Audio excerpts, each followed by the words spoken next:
असलामुअलैकुम सुनाओ सारे वीर भरा की हाल है। उम्मीद करना सारे ठीक ठाक होंगे जी। मैं तुहाडा परदेसी जट यूट्यूब चैनल असी अज तुहाडे वास्ते एक नवी वीडियो लैके आए हैं। ठीक है, यकीन करो बहुत गर्मी पै रही है इत्थे ते यकीन करो बहुत बुरा हाल होया इत्थे। ठीक है, ਅਸੀਂ ਅੱਜ ਤੁਹਾਨੂੰ ਵਿਖਾਉਣਾ ਕਿ ਅਸੀਂ ਕੀ ਕੰਮ ਕਰਨ ਆਏ ਹਾਂ। ਜੇ ਸਾਡੀ ਵੀਡੀਓ ਅੱਛੀ ਲੱਗੀ ਠੀਕ ਹੈ ਵੀਰ ਜੀ ਸਾਨੂੰ ਲਾਈਕ ਕਮੈਂਟ ਕਰਕੇ ਜ਼ਰੂਰ ਦੱਸਣਾ। ਠੀਕ ਹੈ, ਯਕੀਨ ਕਰੋ ਅਸੀਂ ਗਰਮੀ ਦੇ ਵਿੱਚ ਵੀਡੀਓ ਬਣਾ ਰਹੇ ਹਾਂ।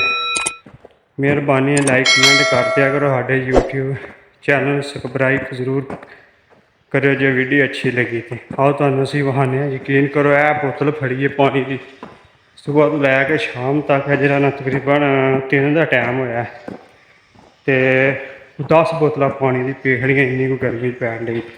ਆਓ ਤੁਹਾਨੂੰ ਅਸੀਂ ਵਿਖਾਉਂਦੇ ਕੀ ਕੰਮ ਕਰ ਰਹੇ ਹਾਂ। ਅੱਛਾ ਇਹ ਪੈਪ ਨੂੰ ਠੀਕ ਹੈ ਤੁਸੀਂ ਵੇਖ ਰਹੇ ਹੋ ਉੱਤੇ ਵੇਖੋ ਬਿਲਕੁਲ ਛਾਪਰ ਪਏ ਆ, ਭੈਣ ਦੀ ਸਿਰੇ ਬੰਦ ਪਏ ਆ। ਠੀਕ ਹੈ, ਜਨਾਨੀਆਂ ਲੱਗੀਆਂ ਨੇ ਠੀਕ ਹੈ ਸਾਡੇ ਨਾਲ। ਬਾਅਦ 'ਚ ਗੋਰੀਆਂ ਕੌਣ ਕਹਿੰਦਾ ਭੈਣ ਦੀ ਸਿਰੇ ਗੋਰੀਆਂ ਜੱਟਾਂ ਦੇ ਥੱਲੇ ਕੰਮ ਨਹੀਂ ਕਰਦੀਆਂ ਹੈ ਜੀ। ਪਾਕਿਸਤਾਨ ਦੇ ਥੱਲੇ ਗੇੜਾ ਹੁੰਦਾ ਗੋਰੀਆਂ ਕੰਮ ਨਹੀਂ ਕਰਦੀਆਂ। ਵੇਖੋ ਅੱਛਾ ਲੱਗੇ ਵੇਖਿਆ ਜੀ ਉੱਤੇ ਬਾਅਦ ਛਾਪਰ ਪਏ। ਇੰਨੀ ਕੁ ਗਰਮੀ ਹੈ ਨਾ ਯਕੀਨ ਕਰੋ ਬੇਹਿਸਾਬੀ, ਬੜਾ ਭੈੜਾ ਆ ਰਿਹਾ। ਇਹ ਪਾਣੀ ਵਾਲੇ ਪੈਪ ਨੂੰ ਬਾਅਦ 'ਚ ਲੱਗੇ ਛਿੱਕਣ, ਇਹ ਛਿੱਕ ਕੇ ਇਹ ਥੱਲੇ ਪਾਏ ਨੇ ਤੇ ਬਾਅਦ 'ਚ ਨਾ ਪਾਣੀ ਲਾ ਕੇ ਤੇ ਥੋੜ੍ਹੇ ਕੁ ਦਿਹਾੜਿਆਂ 'ਚ ਅਸਾਂ ਬੂਟੇ ਲਾਣੇ ਨੇ। ਵੇਖ ਲਿਓ ਇਹ ਵਾ ਠੀਕ ਹੈ, ਵੇਖ ਰਹੇ ਤੁਸੀਂ ਇਹ ਰਾਹ ਬਾਅਦ 'ਚ ਜਿਹਨੇ ਉੱਤੇ ਅਸੀਂ ਰੇਹੜੀ ਚਲਾ ਕੇ ਲਿਆਉਂਦੇ ਹਾਂ। ਠੀਕ ਹੈ, ਅੱਜ ਕੱਲ੍ਹ ਦੇ ਵਿੱਚ ਅਸਾਂ ਬੂਟੇ ਵੀ ਲੈ ਆਉਂਦੇ। ਠੀਕ ਹੈ, ਤੁਹਾਨੂੰ ਉਹੀ ਵਿਖਾਉਂਦੇ ਬੂਟਿਆਂ ਦੀ ਦਵਾਈ ਕਿਵੇਂ ਕਰਦੇ ਨੇ। ਅਸਾਂ ਬਾਅਦ 'ਚ ਟੋਇਆ ਕੱਢਿਆ। ਠੀਕ ਹੈ, ਵੇਖਦੇ ਇਹ ਪੈਪ ਦੇ ਵਿੱਚ ਰੱਖ ਕੇ ਇਹਨੂੰ ਤੂੰ ਦੱਬਣਾ। ਠੀਕ ਹੈ, ਫਿਰ ਪਾਣੀ ਖੋਲ੍ਹਣਾ ਅਤੇ ਇੱਥੇ ਬਾਅਦ 'ਚ ਟਮਾਟਰਾਂ ਨੂੰ ਪਾਣੀ 'ਚ ਲੱਗਦਾ। ਇਹ ਨਿੱਕੇ ਨਿੱਕੇ ਤੁਸੀਂ ਸਰਾਹ ਵੇਖ ਰਹੇ, ਸਰਾਹਾਂ ਦਾ ਪਾਣੀ ਲੱਗਦਾ।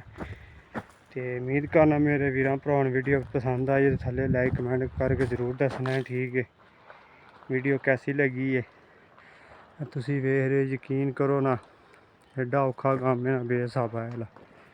ਕੁੜੀ ਆਵੇ ਅੰਦਰ ਤਪਸ਼ ਪੈ ਰਹੀ ਹੈ ਯਕੀਨ ਕਰੋ ਬੇਹਿਸਾਬੀ। ਤੁਸੀਂ ਆਹ ਬੋਤਲਾਂ ਪਾਣੀ ਦੇ ਵੇਲੇ ਕੁੜੀ ਆ ਸੁਬਾਹ ਤੋਂ ਲੈ ਕੇ ਕਿ ਨਾਲ ਲਈਏ 3-4 ਦਾ ਟਾਈਮ ਹੋਇਆ 10 ਬੋਤਲਾਂ ਪਾਣੀ ਦੇ ਪੇੜੇ। ਇੰਨੀ ਕੋਈ ਗਰਮੀ ਹੈ। ਇਹ ਬਾਅਦ 'ਚ ਸਾਡੇ ਮਾਲਕ ਦਾ ਮੁੰਡਾ ਬੈਠੇ ਆ। ਠੀਕ ਹੈ, ਵੇਖ ਰਹੇ